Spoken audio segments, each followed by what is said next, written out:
เดือน12อยู่ตรงแห่งเมืองล้านนา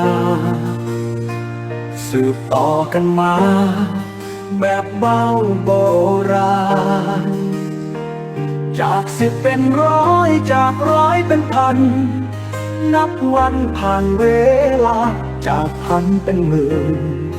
จากหมื่นเป็นแสนส่ององค์พระธาตุงดงามสดใสในแดนล้านนาดังสูงสวรรค์วิมานบนดินคือโคงแสนดวงที่เมืองลำพูจึงขอเชิญชวนชนทั่วถิ่นไทย